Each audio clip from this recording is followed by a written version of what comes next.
So this is Veganomics Spanish channel. I haven't made a video in 3 years, but I just thought, why not get back into things? I've been noticing a lot of new subscribers, so people keep asking, when are you going to make another video?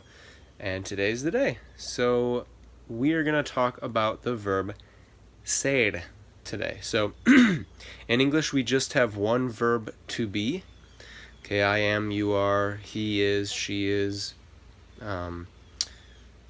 they are, we are, you guys are. But in Spanish, there are two. The first one is ser, which we're going to be covering today, and the second one is estar. Okay, you might be thinking, why are there two different verbs to say to be?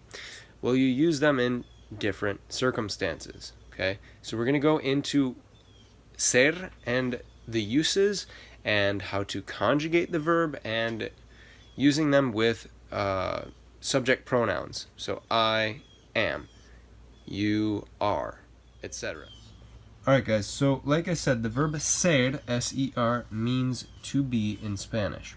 Now, ser means to be as in where a person is from, okay? We're talking about origin, we're talking about someone's career, we're talking about long-term,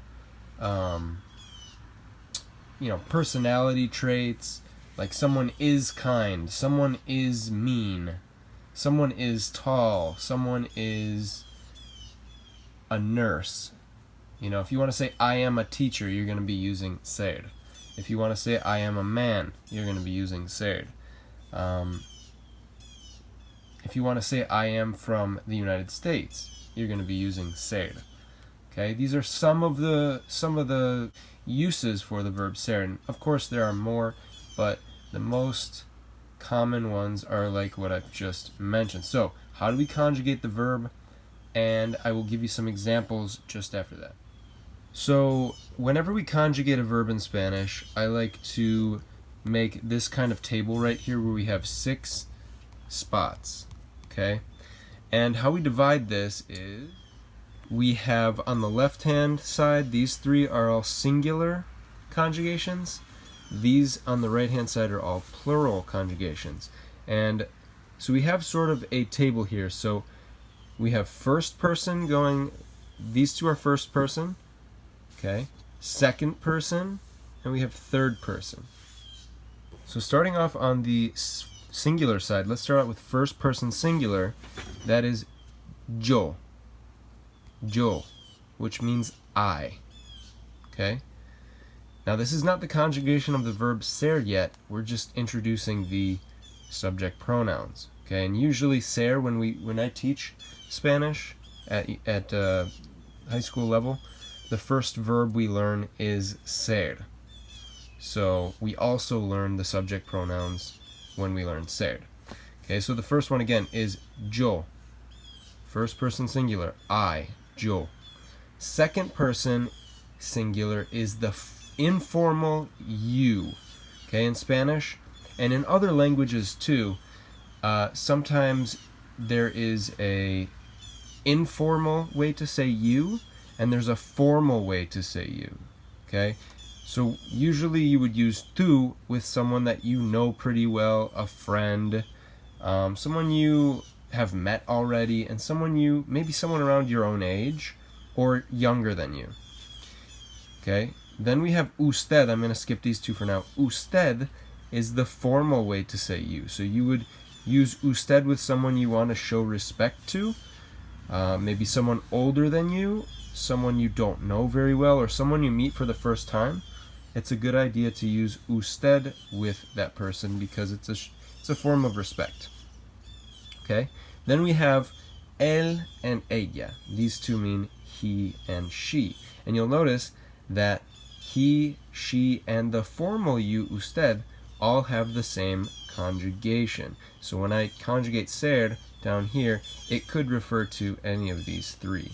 And really, it could be a person's name too. So it could be like Mario blank. It could be Estefania blank, right? But you can only use these 2 with yo and tú, right? You would never say something like yo and then use the conjugation for tú, or tú and then use the conjugation for yo. That would not sound right in Spanish. Okay, next we move over to the plural side of things. We have first person plural. Now, why is it first person? It's because I am included. When we say we, okay, the word for we in Spanish is nosotros or nosotras.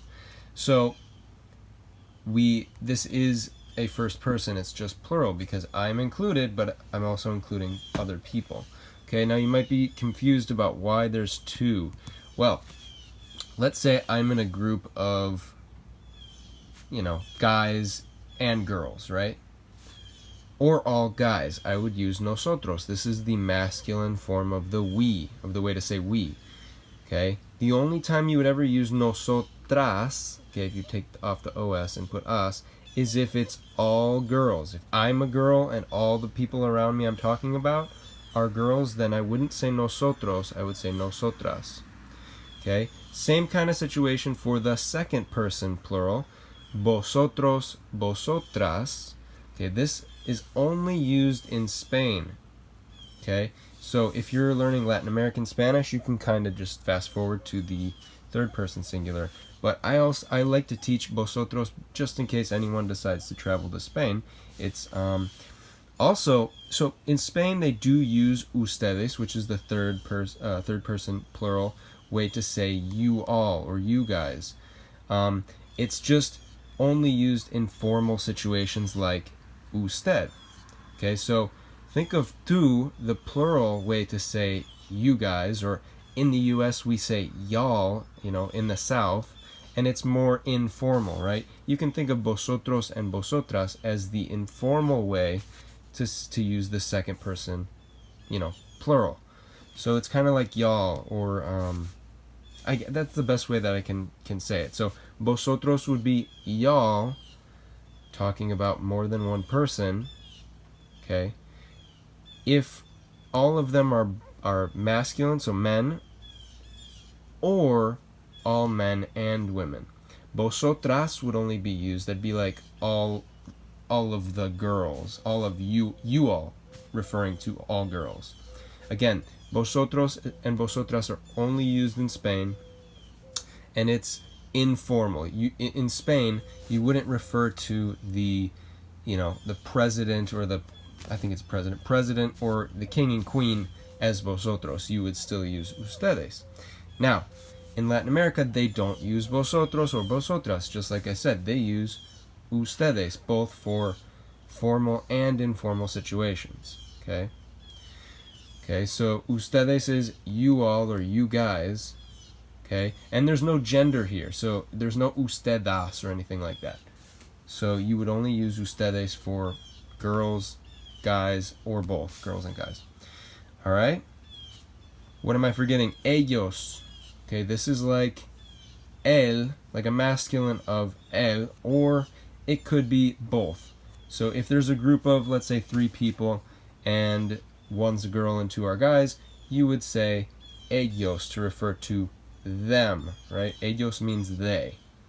Now, if it's all girls, let's say I'm in a group of, there's a group of girls over, at a bar or something, and I'm referring to them, I want to say, oh, they're pretty or something. I would say ellas. I would not say ellos, because there must be at least one male in the situation if it's going to be ellos. It's kind of a weird rule, but even one male can outweigh all the rest of the girls. If it's 1,000,000 girls and 1 guy, you would refer to them as ellos and not ellas. It has to be all girls for it to be ellas. Okay, now let's conjugate the verb.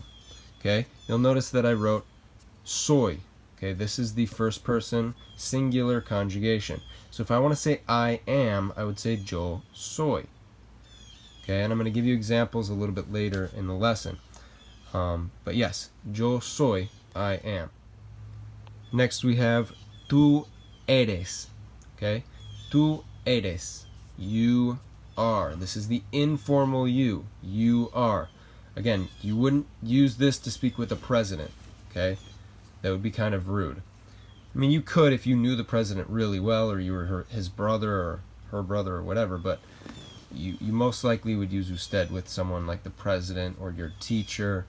In Colombia, they use usted a lot, with their parents and people. Just a way to show respect. Okay, for third person singular, we have él es, he is. Ella es, she is. Usted es, you are. Remember, usted is formal, right?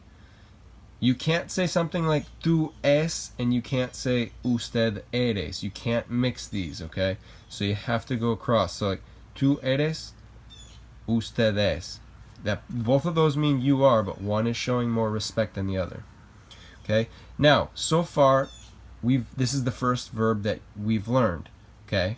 But you should know that ser is what we refer to as an irregular verb. It's irregular because it doesn't follow the regular verb conjugation rules. Okay, normally with regular verbs, they don't change so much. Like, their first letter usually stays the same and always stays the same if it's a regular verb.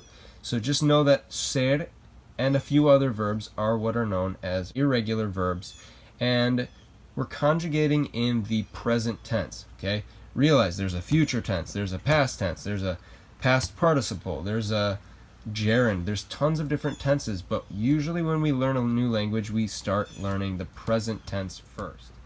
Okay, first person plural, we have nosotros or nosotras if we're all girls, somos. We are, we the girls are. Okay? Let's say we're all teachers, we would say nosotros somos maestros. Or if we're all girls, nosotras somos maestras. Okay, next we have vosotros, vosotras, sois. Again, this one's only used in Spain. I'm going to put an asterisk next to it so you know it's only used in Spain. It's kind of special, right? You'll never hear someone in Mexico say vosotros sois in regular conversation. He might if he's imitating a Spaniard, but he'll never say it, as part of his normal speech. All right, so vosotros, vosotras sois. Y'all, more than one person that you're directly talking to, you guys or you girls, remember it's informal, sois, you are, you all are, okay? And then finally we have ellos, they, ellas, they, the girls, and ustedes, son, okay? They are, they, the girls are, or you all are. Remember, they do use ustedes in Spain, but only in formal situations, when they're speaking to show respect or things like that. In Latin America, they use ustedes for both informal and formal situations. There's no distinction there. Okay? So I hope this has been helpful so far. Let's go through the conjugations one by one. Soy, eres, es, somos, sois, son. Soy, eres, es, somos, sois, son. Okay? Now, you can leave off the personal pronouns for yo, tú, nosotros, nosotras, and vosotros, vosotras. Why? Because they only have one possible pronoun. So I'm never going to confuse soy with she or with he. Soy only goes with I. Okay? You cannot leave off, you can leave off the pronoun for the third person, but it's going to be a little confusing if you haven't already introduced the person whom you're speaking about. Okay? So if I just say es guapa, that doesn't really make sense because we don't know who is pretty, right? So normally we would have to say ella es guapa or Guadalupe es guapa. We can't just say es guapa unless we already know who it is we're referring to. Okay? Whom it is we're referring to. The same is true with the plural side.